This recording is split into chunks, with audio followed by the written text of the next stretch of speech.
आपने अक्सर देखा होगा कि प्राइवेट नौकरियों में जो प्राइवेट संस्थान होते हैं जब उनकी हालत ख़राब हो जाती है तो वहाँ पर छंटनी शुरू हो जाती है या उसको बेचने की बातें शुरू हो जाती है, किसी और के हैंडओवर करने की बातें शुरू हो जाती है। हिमाचल प्रदेश भी अब इन संस्थानों की तरह हो गया है। आर्थिक स्थिति खराब थी, मुख्यमंत्री ने फिर कहना शुरू किया कि हाँ हमारी आर्थिक स्थिति खराब है। जब इसका असर गलत पड़ने लगा, हरियाणा में चुनाव तक हार गए, तो फिर ये बातें सामने आई कि मुख्यमंत्री ने अब ये कहना, उन्हें मालूम चल गया है कि हमने गलत कहा, हमें ऐसी बयानबाजी मीडिया में नहीं करनी होगी वरना गलत असर पड़ेगा। फिर क्यों लोग कांग्रेस को जिताएंगे, क्योंकि फिर सारी सरकारों में ऐसा ही होगा प्रदेश में कि केंद्र मदद नहीं कर रहा है और हमारी हालत ख़राब है। तो उन्होंने फिर ये रोना बंद किया और जब बंद किया तो उन्होंने कहा कि आर्थिक स्थिति ठीक है। लेकिन उनके कहने से क्या होता है, बिजली बोर्ड में घाटे से उबारने के लिए एक सब कमेटी बनाई जाती है। वो कहती है कि हम घाटे से उबारने के लिए कड़े फैसले लेंगे। लेकिन कड़े फैसलों में क्या हुआ, कड़े फैसलों में ये हुआ कि 51 पद समाप्त करने की बात कही गई। फिर किसी समझदार व्यक्ति ने कहा कि चलिए समाप्त किए गए, बचत होगी। फिर जब पता चला कि बचत कहाँ से होगी, इन पदों को ख़त्म किया गया है, इनको थोड़ी हटाया गया है, क्या बचत हुई, इससे तो उल्टा नुकसान हुआ। ये तो फंक्शनिंग पोस्टें थी, जो काम कर रहे थे अफसर कर्मचारी, ये तो उनकी पोस्टें थी, अब उनको तितर बितर किया गया है, इधर उधर शिफ्ट किया गया है। कितना असर डिपार्टमेंट के काम पर पड़ेगा, कितना असर फिर जब बोर्ड के जो है काम पर पड़ेगा, तो जाहिर सी बात है कि उपभोक्ता परेशान होगा। फ़ायदा क्या हुआ इसमें।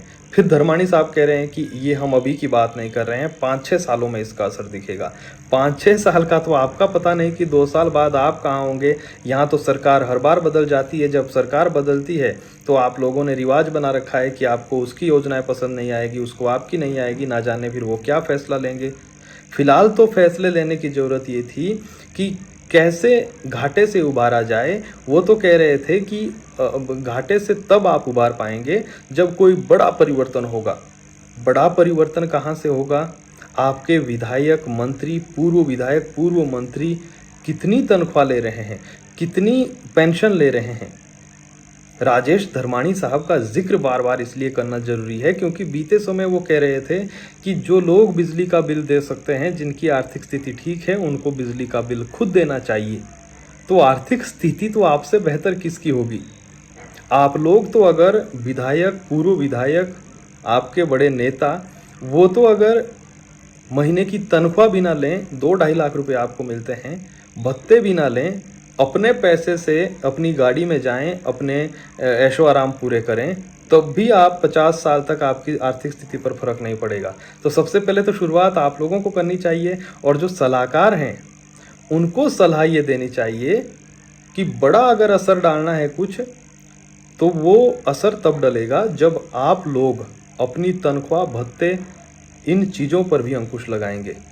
वरना दिक्कत यह है कि आम जनता सवाल नेताओं से नहीं करती है। आम जनता खुश होती है जब किसी बोर्ड विभाग में छंटनी होती है, तो आम जनता खुश होती है। वो कमेंट करते हैं जिनको ये भी मालूम नहीं कि 51 पद खत्म किए गए हैं, क्या शिफ्ट किए गए हैं। उनको लग रहा है कि खत्म किए गए हैं, तनख्वाह बचेगी, तो लिख रहे हैं कि हाँ फ्री की तनख्वाह ये लेते थे, काम कुछ करते नहीं थे।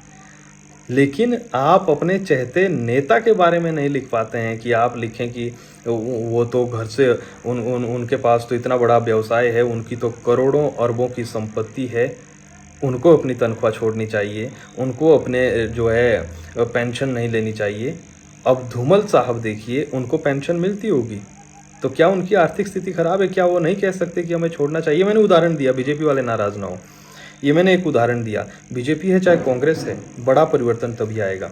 खैर, जब सरकार जिन युवाओं के रिजल्ट लटके हुए हैं, उन लटके अटके रिजल्टों को जारी करने को दिवाली का तोहफा बताती है, तो 80 चालक यहाँ आप आउटसोर्स के हटा रहे हैं, इनको क्या तोहफे की ज़रूरत नहीं थी। और क्या वो तोहफा था जो युवाओं ने दिन रात मेहनत की, नौकरी की तैयारी की, घर परिवार से दूर रहे, तैयारी करने बैठे, बड़ी मुश्किल से पोस्ट निकली होगी, फिर उन्होंने एग्ज़ाम दिया, फिर लटके अटके रिजल्टों के इंतज़ार में बैठे, घर वालों की बातें सुनी, रिश्तेदारों की बातें सुनी। अब जब उनके रिजल्ट का टाइम था तो मुख्यमंत्री कह रहे हैं कि 10 दिन में, मैंने कह दिया है कि जारी करें 10 दिन में। अगर इतना आसान था तो आपने आते ही क्यों नहीं कहा। तो उसको आप दिवाली का तोहफा कह रहे हैं, लेकिन इसको आप ना तो तोहफा, इसको आप हटा रहे हैं इनको नौकरियों से। तो आपको तो आपकी सोशल जस्टिस की भी एक जिम्मेवारी बनती है, सोशल वेलफेयर की भी जिम्मेवारी बनती है। सरकार हमने क्यों चुनी है? इसलिए चुनी है कि आप नियम कायदे कानून बनाएं, या इसलिए चुनी है कि जिनको रोजगार मिला है उनको बेरोजगार कर दो? निजीकरण की तरफ ही एक बहुत बड़ा फैसला, बहुत बड़ा कदम है, आप मानिए या ना मानिए। और तैयार रहें जो लोग कर्मचारी और आवाज़, इनकी आवाज़ में आवाज़ नहीं मिला रहे हैं, तैयार रहें। ये छंटनी राजेश धर्माणी ने कल भी कहा कि अन्य विभागों में भी होगी, अन्य जगहों पर भी होगी, PWD, IPH, HRTC, आप लोग भी तैयार रहें, क्योंकि सरकार आर्थिक स्थिति मजबूत करना चाहती है कर्मचारियों और आम जनता को निचोड़कर, ना कि अपनी सहूलियतें कम करके।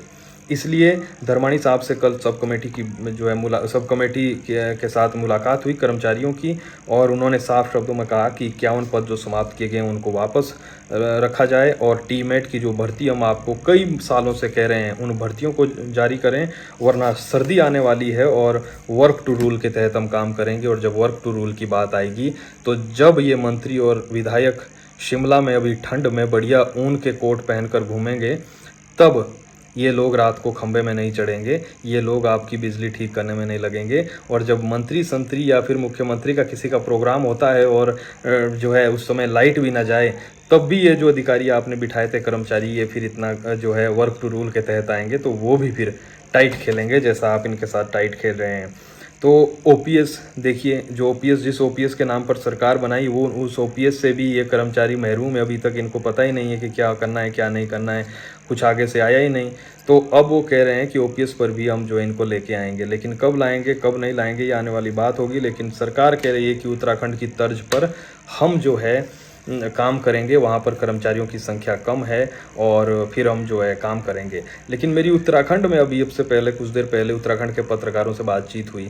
उनका कहना है कि एक वरिष्ठ पत्रकार है, वो कहते हैं कि देखिए, हिमाचल और उत्तराखंड की तुलना भले आप करते हैं देवभूमि के नाते, वो कीजिए, लेकिन भौगोलिक दृष्टि से हिमाचल उत्तराखंड से विकराल है। विकराल कैसे है कि उत्तराखंड में मैदानी क्षेत्रों में बहुत से ज़िले पड़ते हैं, इलाका पड़ता है, आधे के करीब पड़ता है। चाहे आप हल्द्वानी ले लीजिए, चाहे आप देहरादून ले लीजिए, चाहे आप नैनीताल ले लीजिए, चाहे आप जो है आगे चले जाइए ऋषिकेश की तरफ, पहाड़ी क्षेत्र जिसे आप गढ़वाल कहते हैं, कुमाऊनी कहते हैं, वो क्षेत्र पड़ता है। और हिमाचल की और उत्तराखंड की तुलना उस लिहाज से नहीं की जा सकती, कर्मचारियों के लिहाज से। बड़ी बात यह है, फ्रंट पदाधिकारी जो है कर्मचारी है, वो कह रहे हैं कि अब इस तरीके से फिर हम भी वर्क टू रूल के तहत आएँ तो आपको दिक्कत हो सकती है।